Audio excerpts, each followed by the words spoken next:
All right, welcome everyone that's watching this later, and we've got Jesse and Sam here at the moment. I'm just going to explain how to play Cashflow and why I enjoy playing it and what I get out of it for investing in property and making money and stuff. And then we're going to go through and play a demo game together, so you can watch exactly how to play. And that's probably the easiest way to learn. So I'll start off with why I play this. When you play this game, it's like practicing buying real estate and investing in shares and other opportunities that come your way. And the more you play this game, the more it's on the back of your mind. And so it's like when you chat to a mate that's really about making lots of money. You're really pumped for that day, and then kind of the next day you go out drinking or go surfing or whatever you like doing, and you forget about it. And so by playing this game, I play it maybe like once a week, once a month, whatever. It just keeps it fresh in the back of your mind, like, oh yeah, I've got to think about money. I was going to do this, but I forgot about it. So that's probably the best thing you get out of it, as well as you get to practice kind of how risk averse you are. So if you go really risky, sometimes it really pays off, and sometimes it screws you over. If you just go really safe, it's kind of generally like a slow game, but a sure game.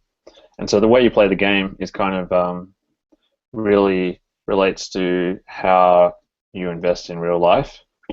And so every aspect of the game, try to think how does this apply to my real life, and then that's where you'll learn from it. There's no real winners or losers. There technically is a winner for the game, but in life, if you're the only one that gets rich, then it's not like you're a winner and everyone else is a loser. Like everyone can get rich, like all of us can get rich and we can all be winners. Like, it sounds lame, but the point of the game is to kind of get rich. So I'll explain it now.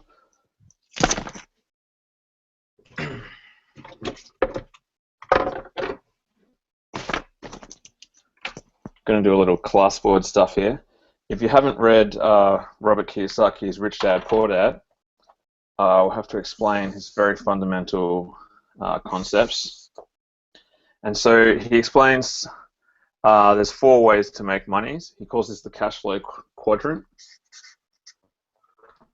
Get a better pen.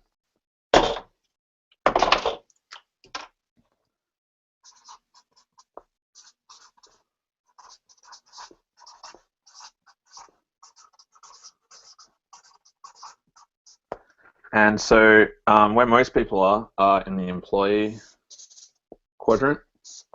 And this is where you exchange time for dollars. And so you have a wage or a salary. And how much money you earn here, you can increase by getting like a pay rise or getting more education. But you're really basically limited, and you have to swap your time for dollars, which is the worst trade. Once you start playing this game, you realize, you really realize. So then most people, they move from the employee down to self-employed. And this is most business owners. Myself, I'm self-employed. I run a little business. And this, if you ask most business owners or most people that are self-employed, you can earn more money by doing this, but you also exchange a lot more time. And so you end up working like crazy hours because you never have like a turn off time. Like you don't work 9 to 5, you work all night. But it is good. It can be lucrative, but you're still exchanging your time. So you need to move from either this side of the quadrant over to this side. And on this side we have investor and business owner. And I'll explain what they are. Is that backwards for you guys? Can you give me a nod or a... No? Okay, it's good. Sweet. So investor is you have an investment in either shares or real estate or something that is putting money. He explains it very easily. Investor is you own something that puts money into your pocket. So that's what an investment is. So if you have shares that pay dividends or real estate that's paying you rent or something like that, it's basically using money to make money. And business owner You may say, oh, this one is a business owner, or lots of people go, oh yeah, I'm a business owner, but actually they're self-employed. And the difference is, if you go away from your business for 6 months, does your business get better or does it get worse?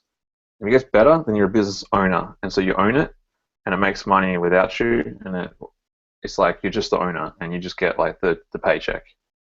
If you're self-employed, like it's critical that you're there, and so that's the difference. You can often transition this type of business to this type of business. That's what a lot of us in this course, SSM, are trying to do. But yes, that's basically the basics of what he teaches in the book.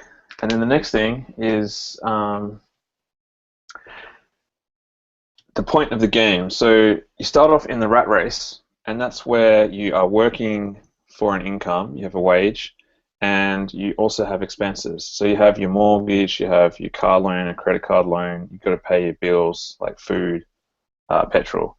And so you go round and round and round in the middle, going to your job so that you can get paid, so that you can pay your bills. So then you go to your job, get paid, pay your bills, and you're stuck in this. And most people are stuck in this circle called the rat race for their entire life until they retire at 65 in Australia, whatever it is. And they used to get an old age pension. Now you have to live off your superannuation. That's another story. We'll talk about that later. But basically, the aim of this game is to get out of this rat race so you don't have to go to work to pay your bills. And the way that we do that is by buying assets and selling your liabilities. And so his definition of assets and liabilities, again, very simple. An asset puts money in your pocket, and a liability takes money out of your pocket. And a lot of people say that their own house that they bought is an asset, and according to their accountant, it might be because it might have some tax benefits and whatever. But let's be honest, they're paying their mortgage. It's taking money out of their pocket. It's not making any money for them. So that's according to this game, that's a liability. So it may make money for them, you know, when they're like 70 and they sell it, but that's like not. It's not an investment in terms of the guy who writes this book and teaches this game. And so an example of a house that is an investment is an investment property where the rent that's coming in from the tenants is higher than what you're paying on the mortgage payment, or if it's interest only, for example. And at the end of the day, after all your expenses, you still get money in your pocket each week. So that would be an asset. And that type of income is called passive income. It's kind of like, the idea is you don't do any work for it. Of course, all income you have to do a small amount of work. Like you have to collect the rents, and you might have to arrange a house manager, or like it's not completely no effort, but you don't have to exchange your time for an hourly rate. That's basically the definition. And so we need to raise, once this is your passive income at the moment, for all of us, it's pretty much zero until you start kind of learning about this and trying to build on it. So zero, and our expenses are up here. Like we've got to pay for our petrol, food, and all that. And so you've got to raise up the passive income until it's up to the same as your expenses, and then you can stop working, because you don't have to stop working, but if you want to, you can. Like you don't have to work, because you can live off the money that's just rolling in from your investments, whether that's real estate, your business, or whatever.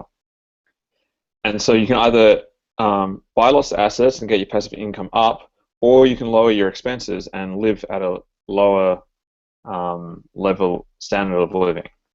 And so you can decide, you know what, I don't need the expensive car, or I could live like in a cheaper apartment, or do weekly shopping instead of eating out at the restaurant every week or something, right? And so you can bring that down and then bring the passive up, and it's a bit easier, and they meet in the middle. And then, yeah, you don't have such a nice life because you don't live in the fancy house and the fancy car, but you don't have to work. And once you don't have to work, you can spend all of your time just getting investments, and then you can raise the passive income up more, and then bring up your expenses, raise the passive income up more. And that's when you exit the rat race, you basically nearly win the game, and that's the point. That's kind of the goal of the game, as well as my goal for my life at the moment. Because then I want to get traveling forever and not have to work. So I'll bring the other guys' microphones back on, and if you have any questions, we'll just start playing the game and kind of explain it as we go. Whoops. Can you guys unmute yourself? Or yeah, there we go. Yeah, cool. So did that make any sense, or was that a lot of coffee rambling? Makes sense. Yeah. Yeah, pretty clear to me. Awesome. All right, so if we open up, I'll share my screen now. We can chat, and you guys can watch. I'm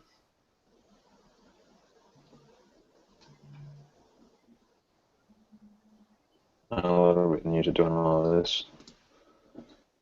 Here we go.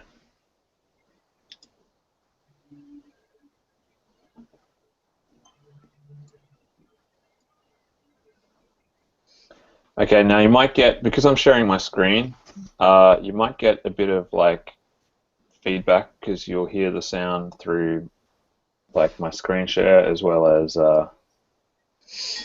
your computer. So if that happens, we might just have to cancel that. But anyway, go to therichDad.com/classic, and once you've signed up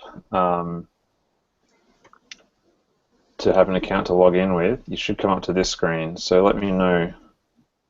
Yeah, I'm already on it.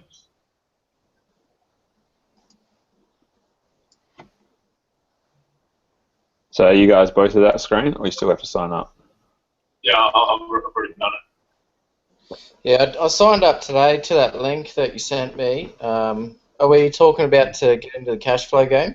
Yeah. Yeah, So I've got the window open. Okay, awesome. I'll create a game, and you guys can join it. So I'll just call it SSM. That's the name of our business club. And password is capital SSM, all capitals also. So you should see that game pop up, so you can hit join when you're ready.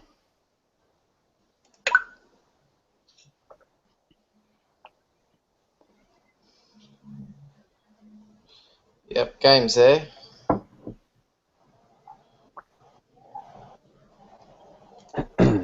Asking for a password. Did you make an account earlier today? Oh, for the game. For the game, it's capital S, capital S, capital M.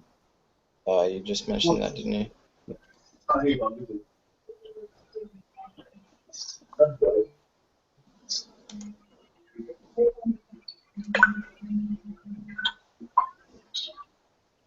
Yeah, nice. All right, hit ready, and we'll start playing. Okay, I'll talk us through the game as we play. It doesn't matter if you see my screen. So we each are up here, and we start on this little circle going around the rat race. And when the aim is to get, as I said, your passive income higher than your expenses, when that happens, we go out into the fast track. And the fast track is just going around the world, doing cool shit, buying more businesses. There's a couple bad squares, like you get divorced here and you get a tax audit here, but apart from that, it's pretty damn crazy. And you win the game. You win the game when you land on your dream. So the purple squares out in the fast track are your dream. So it doesn't really matter. Like, there's no advantage of picking a different one. It's just kind of cool to have one you like. So I'm going to pick choose the cruise the Mediterranean. So this will come up on your turn, so don't worry. And now I'll explain each of the squares on the rat race. So can you guys see my mouse? Yep. Yep, sweet. Okay, so we start out here on the green square. This is an opportunity card. When you land on this green square, you can choose a small deal or a big deal. Small deals are up to about $5,000, and big deals are $6,000 and higher. So I start off going small deals. Also, all the share cards are in the small deals, so if you're waiting for shares to be sold, keep picking up share small deal cards. I can't see your mouse, John. Oh, really? Yeah. Are you looking at the game, or are you looking at the Google Hangout window? The Google Hangout window, it's just got your profile picture. Oh, okay. Hang on a second. The game is just the board game. You are screen sharing to everyone. Yeah, it should be working. Oh well, are you following me, like what I'm talking about? Yeah. Okay, cool. It doesn't really matter if you don't see it. So where the little purple helicopter is, it's on a green square, and that's the deal square. The next one along, going upwards, is they call this a doodad. It's a made-up word. It's basically you decided to spend money on something, like went out for dinner or go to the movies or something like that. So you have to spend money on that. The next is a green one. The next orange one, that's charity. If you donate money to charity, you get more dice, and that kind of represents, like, for example, if you went to a charity ball and the ticket for the ball would go to charity, right? But you get to mix with other rich people that give to charity, so you kind of get more opportunities from mixing with people like that. And I think that's kind of what it represents. It's trying to encourage you to give to charity and see it as a good thing. I always do it. It's advantageous in the game. The yellow square is your Payday Square, and so this will be a bit hard for you if you can't see my screen. But on the left, it says financial statement. If you click on that, it brings up your cash flow statement. And up the top, it'll show you what job you got. I got a teacher.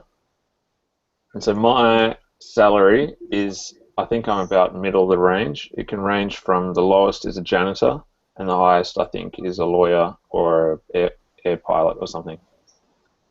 And so if you have higher salary, it's good because you have lots of money, but you also have a fancy house and a fancy car and a big credit card, and so you have high expenses as well.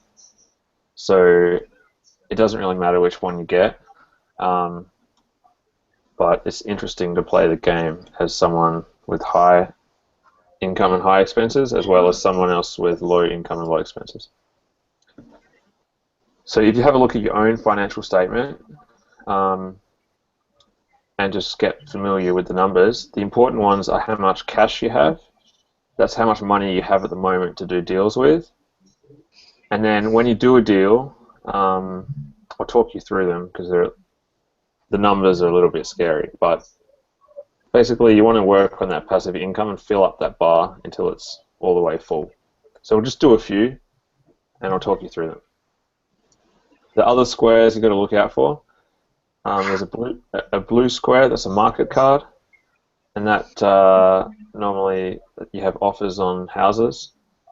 A baby square, you get a kid, and then that increases your expenses. And also there's a square where you lose your job, and in that square you no longer have your income because you've lost your job, but you still have your expenses because you've still got to pay off your car and your house and eat. And so look out for that square. That's pretty like hefty. So I'll roll, and we'll just go through this. The first few turns will be slow. All right. So I went past the payday. So at the moment, my payday is positive because my income, my job, and then I've got to pay for my expenses. And what's left is I get 1,000 left over. So each time I go past the payday, after getting my salary and paying for all my expenses, I still have $1,000, but that can go into the negative. And something else I should mention is you can borrow money from the bank at 10% interest. So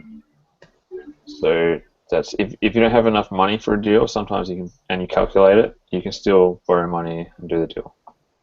So I'm going to go small deal.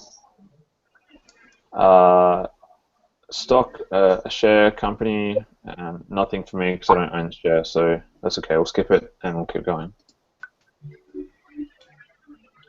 And the last part is you can, if you want, these liabilities down here, you can pay them off, on your financial statement. If you do pay one of them off, it'll take away the corresponding expense. So, for example, if you pay off the home mortgage of $50,000, which is mine, then I'll no longer have to pay $500 each payday for the mortgage. If you're wondering if they're worth it, to be honest, I never do it until the very end. And if I'm like really, really close to the end and all I need is that extra little bit. But you're welcome to try it at the start of the game or any time through the game by clicking repay and then just doing that. And you can get a loan from the bank by clicking on borrow, and you have to borrow in $1,000 amounts. And what that will do, it will add $1,000 to your cash, and then it will add $100 interest expense to your expenses. It may all seem pretty scary at the start because there's lots of numbers and it looks really boring, but once you start going, you'll get it. All right, so Jesse's turn. If you want to share your screen, is that possible? How do I do it? I don't know. Maybe it's only my screen that we can share. All good. We'll just watch from my screen. No. So choose your dream first, I think.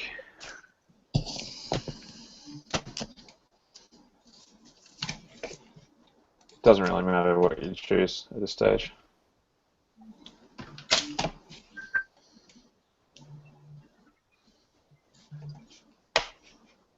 They're pretty cool. You can read them another time.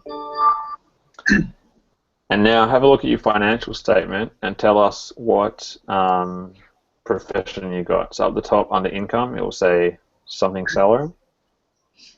Yeah, I'm a truck driver. Truck driver. Okay. So that's like kind of middle range also, maybe a little lower of the middle range. $2,500. Okay. And so probably hit... Shitload of expenses. Sorry? Shitload of expenses. Okay. So you can look at a deal now, so I'd probably go for the small deal and see what it comes up with. Alright, so you got a stock, movie buyer. Oh, so I'll just let you know, basically the aim of the game, or the reason you play the game, is to analyze deals and to work out in your head if it's a good deal or a bad deal. And the more you play this game, you start learning like what makes deals good and what makes them bad. And at the end of playing the game, you can tell a good deal and a bad deal within like 2 seconds. And it's really good because then in real life, you can be like, that's a shit deal, or that's an awesome deal, I'm going to buy that. So that's kind of the skill. I'm going to try and not reveal if they're good deals or bad deals, and I'll let you guys play and kind of work it out for yourself.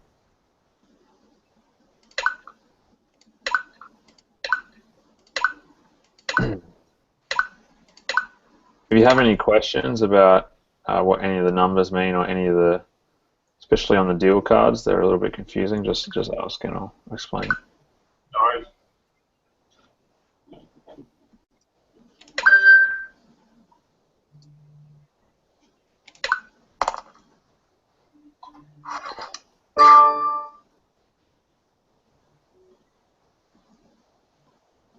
So, explain the deal opportunity a bit more. I've got small or big to choose from. Yeah, so first off, click on your financial statement. Yep.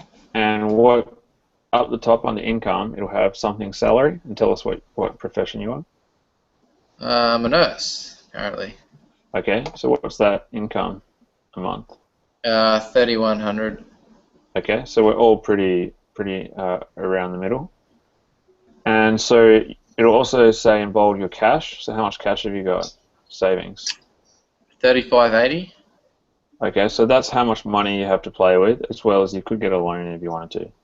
So because you've only got 3,500, I'd click on small deal because you won't be able to afford the big deals. Okay. All right, so this is for a stock, a share. Trade war panic leads to record low share price for this home electronics seller. The cost at the moment is $1, and they usually so there's no cash flow because they don't pay dividends. But they usually trade somewhere in between $5 and $30. So everyone, if anybody else happened to own these shares and they wanted to sell them right now for $1, they could. Sam has the option to buy as many as he likes at $1, and only Sam.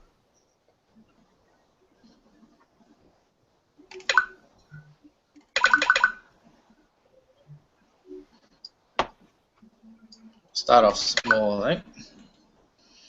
All right, $5, nice. Okay, so now if you look at your financial statement, I'll just talk you through it so anyone watching can see. You should have now MIT for you, under the assets, and what you paid for them was $1 a share, so it should come up here as $1. And it will have 5 of them since you spent $5. So then when the price comes up later, you can have a look at what you paid for your shares and then decide if you want to sell at whatever price they are later in the game. Mm-hmm.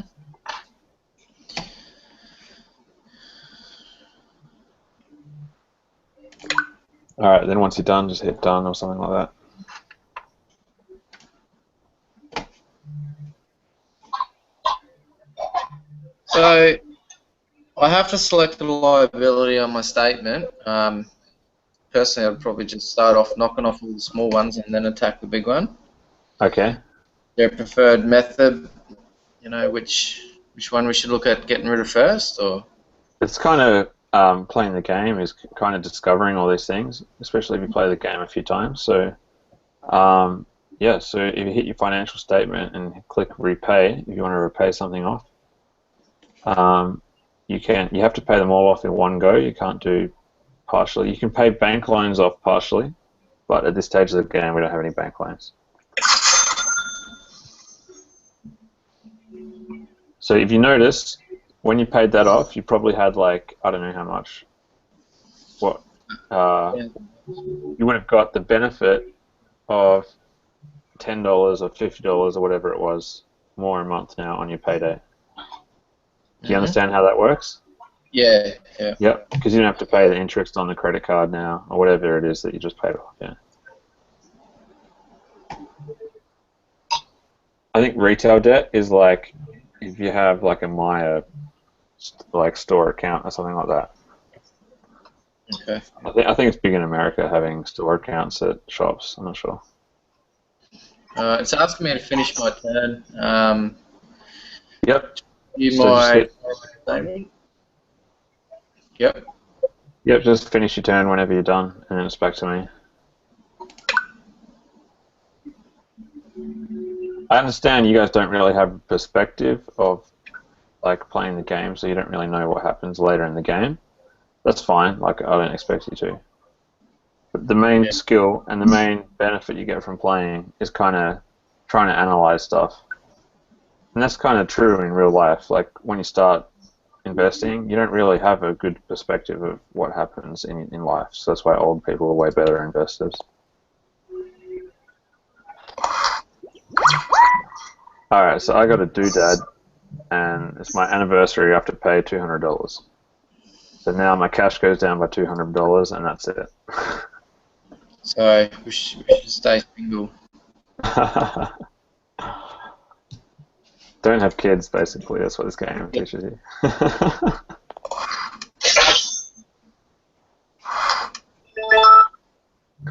Okay, so this is a market card, so no one has anything to sell yet, so it doesn't really affect us.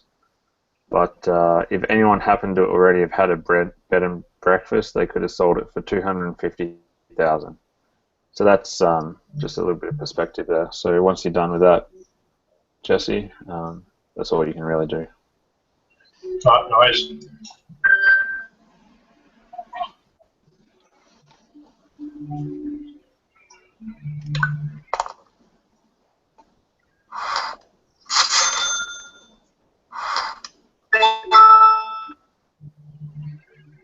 Okay, again, this is another market card. No one has an 8plex yet, but if you did, you would have to pay $2,000 because you had a pipe broken. So just click done with that and head on to the next turn.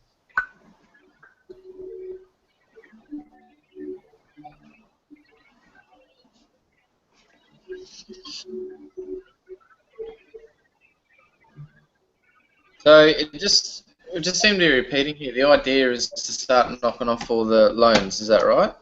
If you want to, you either have to increase your passive income or lower your expenses. And so one way of doing it is to pay off all the liabilities, and that will lower your expenses, but it'll never bring it down to zero because you'll still have to pay tax. You'll still have your other expenses. That includes food. I don't know, mainly food. The house you live in, I guess. You need, you can't live on nothing. You do need to have some expenses. Yeah. So this payday, I'm either leaving myself really short by paying off an expense, or I'd probably look at skipping it and then saving up to, pay it as well as have a bit of money left over in the bank. Yeah, exactly. So that's the types of things you want to think about. So I can pretty well just skip this. Exactly. Yep. Okay.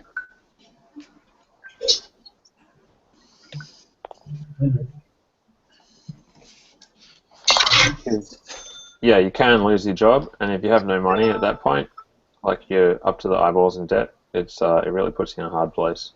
Mm. So no one has a partnership, but if they did, they would have been sold. So it's kind of a boring game. Nothing's happening yet, but once we get some deals going, it gets kind of cool.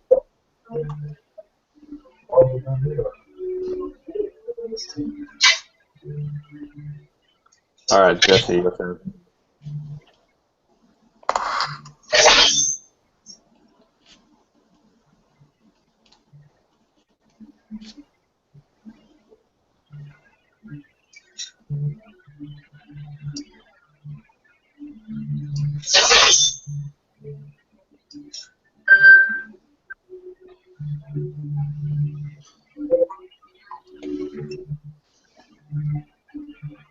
All right, Sam, you there? Your turn.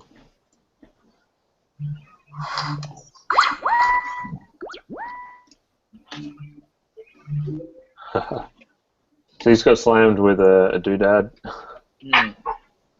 So you have to pay that. You can't not pay. You can't not replace your tires on your car. So. Well, going backwards there, so save up again.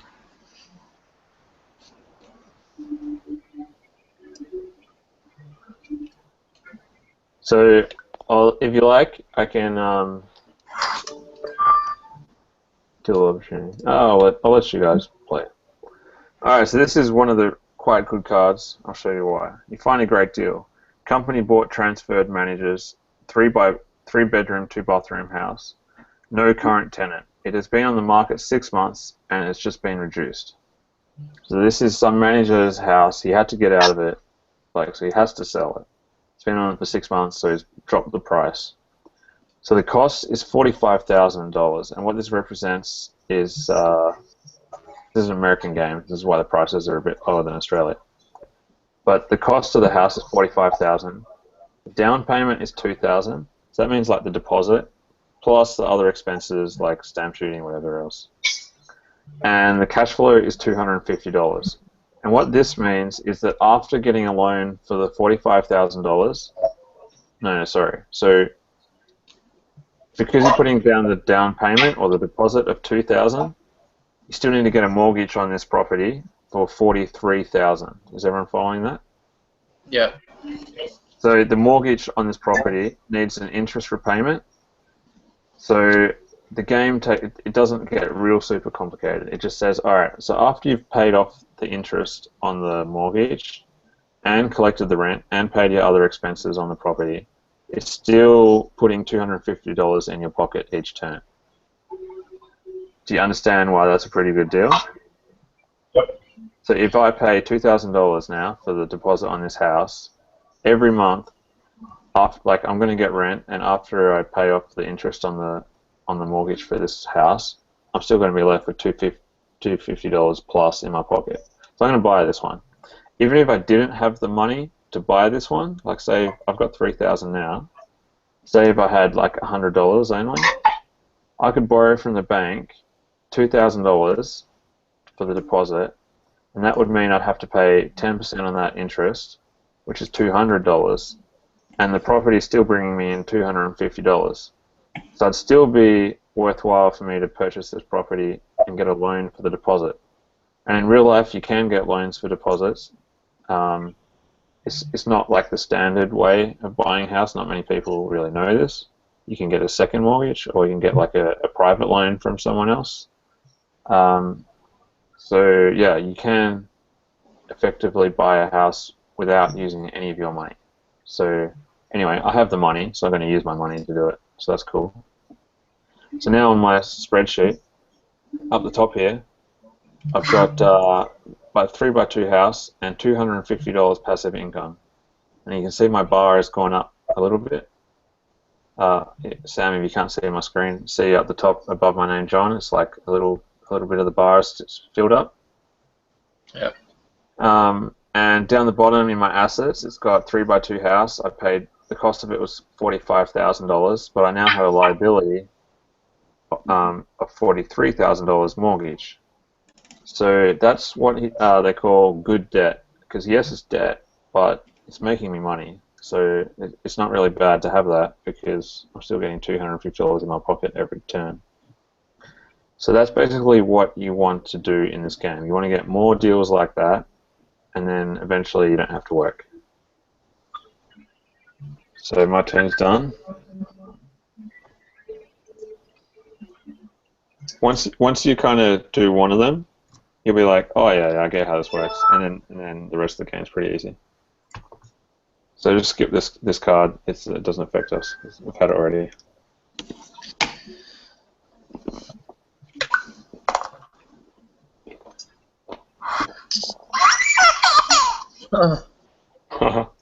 Perfect. All right. Yeah, that does. All that does is raise your expenses. So that's a pretty bad card. Keep your pants on, Sam. All right. So this, my sister-in-law wants to borrow money. She needs $5,000 to make house payment. She promises to pay you back $10,000 after she finds a new job. The cost of this deal is $5,000 to me.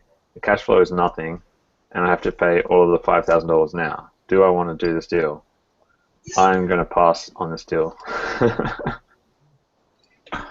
I'm not going to lend my sister-in-law $5,000.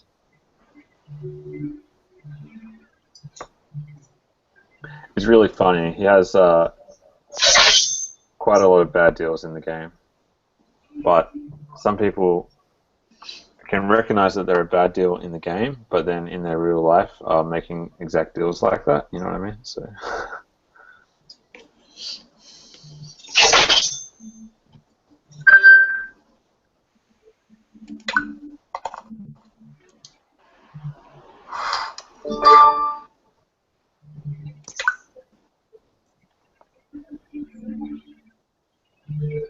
Alright, so if anybody's watching this, Sam, I'll explain this one. So the cost of this house is $50,000. The cash flow after paying off the mortgage is putting $100 in your pocket, and the down payment is nothing. And so yeah, do you think this is a good deal, or do you want to pass on it? Good deal. Yeah, it's a pretty good deal. You don't have to pay anything, and you get $100 in your pocket. And you might be like, oh, well, this doesn't happen in real life, but you can. I haven't managed to do it yet, but it is possible. You can do a deal, not use any of your own money, use other people's money, like the bank or other lending institutions, and still get money in your pocket at the end of the day. So that's ideally, if you could do those deals forever, like you can make infinite amount of money, right? So they're not easy, but they do exist.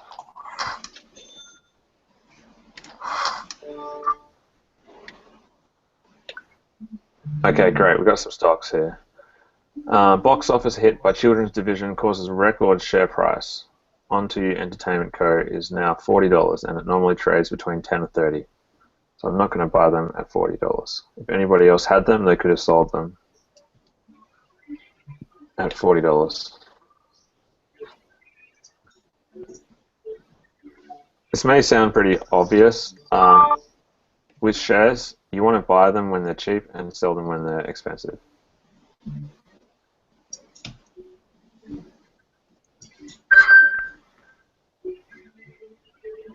Okay, so Sam, Mighty for you is now $30. You purchased them at $1. Would you like to sell them at $30? Well, now it's a good opportunity. Yeah, it's pretty good deal. 30 times your money. Yeah, probably should have invested more. Yeah, that's right. That's kind of why playing the game you learn these things, you know?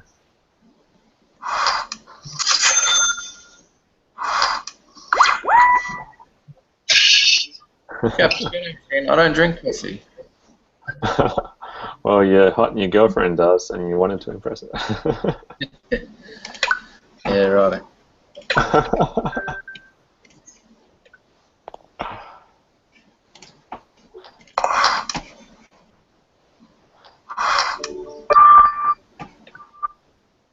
Oh shit! All right, those shares that you had salmon out to $40. I'm not going to buy them. But you know that also happens in real life. You can never pick the exact top. I think 30 times your money is still a pretty good investment. Yeah, I think so.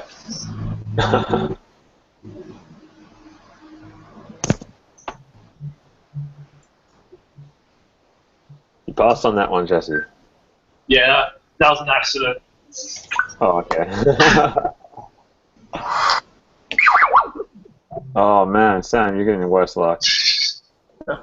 Alright, so you just lost your job, so hopefully you have some money in your pocket. You have to pay $2,100. Do you have that? Yes, I do. That's lucky. Alright, so you have to pay that, and then now you missed 2 turns. And that represents, while you're finding a new job, you don't really have time to go out and find more investments, so you're too busy like finding a new job.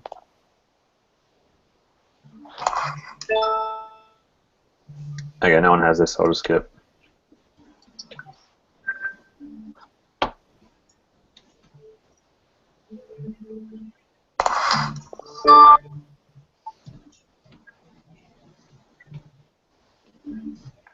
Poor share price of OK for you. Normally ranges between 45 and 40. You can buy them at the moment at $10.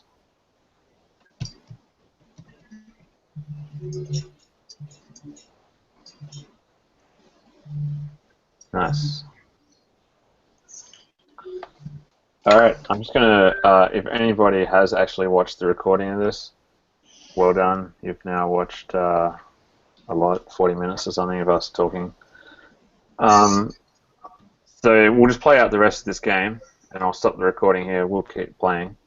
But when this bar fills up, you move to big deals, and it gets once you make some money on your property or your shares, you kind of go to big deals, and then it quickly fills up then. And then you move to the fast lane, and what happens then is your income gets times by 100, and that represents like 5 to 10 years down the track after you haven't had to work for that long. Your investments are getting pretty damn good, and you're just like doing real big time investments. And then you just have to land on your dream, and if you do land on it and you buy it and you like do the thing that you're dreaming of doing your whole life, then that's when you win the game. And I also have linked in the, I'll show this actually. Where do we go? Here it is.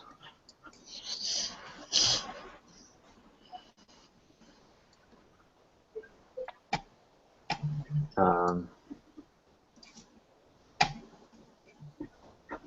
right. I've just linked in the group here. That's right. I can skip my turn. There's a link here. I've made a copy of this game sheet, and it's a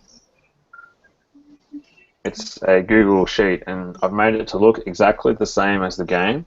And so if you click on that link and then click File, once it loads, File, make a copy, and save this to your own Google Drive. If you don't know what that is, just follow the prompts and set up a Google Drive. And then you can start entering in your own data. And so if you work out what you spend per month on your expenses, add some more here. I have an example here. I was putting some random dud numbers. So this is salary a month. Maybe you earn a little interest on your bank savings. You've got a rental property. Maybe you've got a business that sells widgets. And these are your expenses.